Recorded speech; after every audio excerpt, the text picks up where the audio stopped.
우선 존경하는 우리 선배님들, 많은 분들을 뵙게 될 수 있는 기회를 갖게 돼서 대단히 영광스럽게 생각합니다.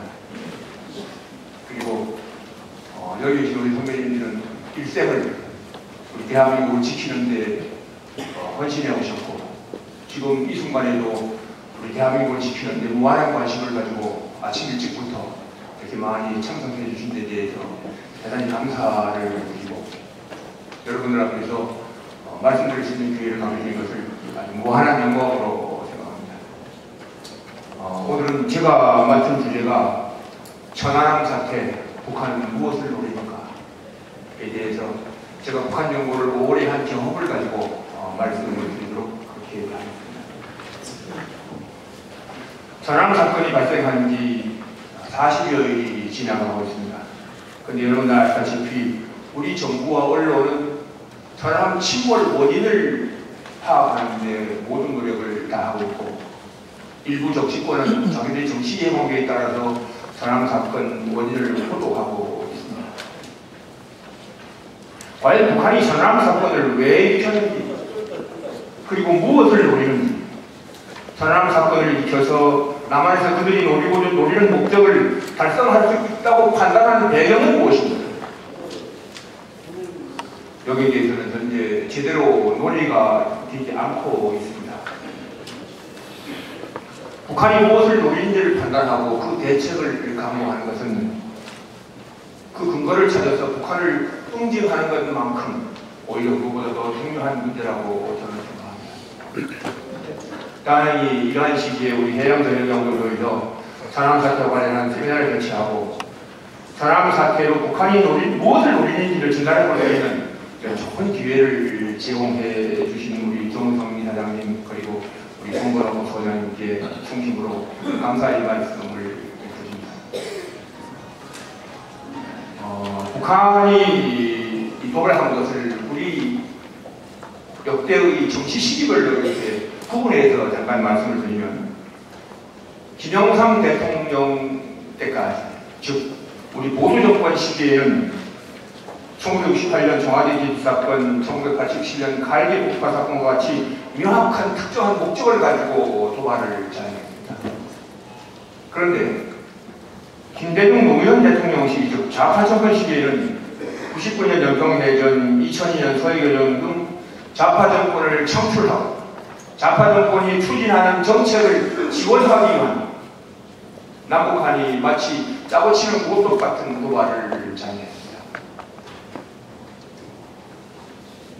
그리고 지금 이명박 정부에 들어와서는 이명박 정부의 대북 정책이 마치 남북관계를 바탕내는 것처럼 유도해서 국민과 이명박 정부를 이간시키려는 목적의 도발을 지금 북한이 자행하고 있습니다.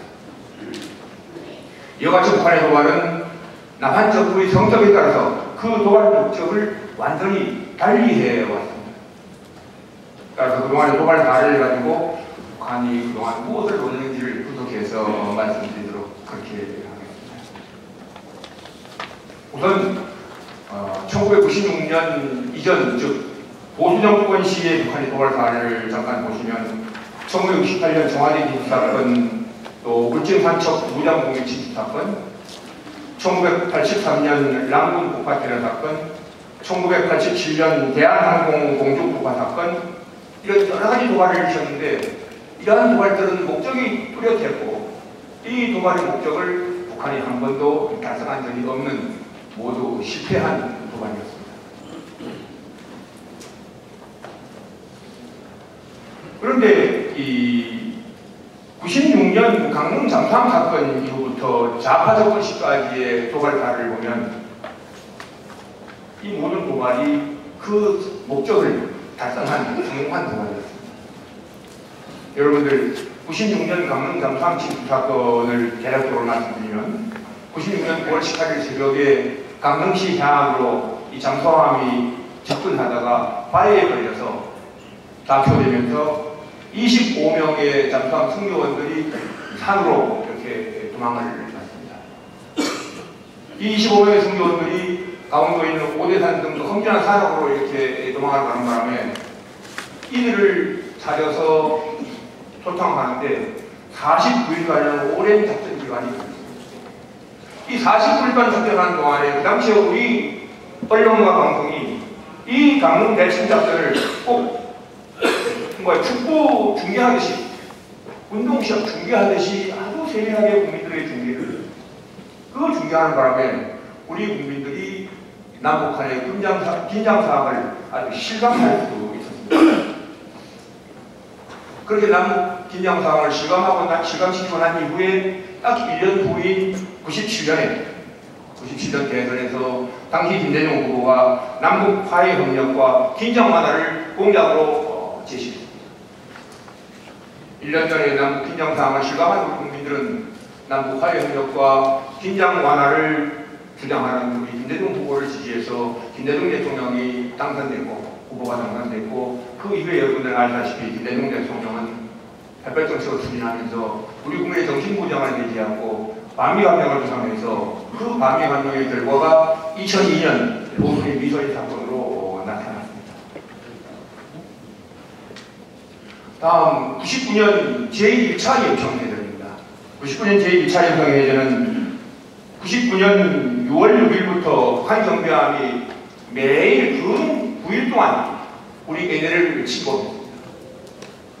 이렇게 침범하는 과정에서 당시 김대중 대통령께서 선제 사격을 하지 말라, 또 훌륭하게 대처하라, 이런 작전 지침을 내렸기 때문에 우리 해군 장병들이 자유조치를 할 수가 없었습니다.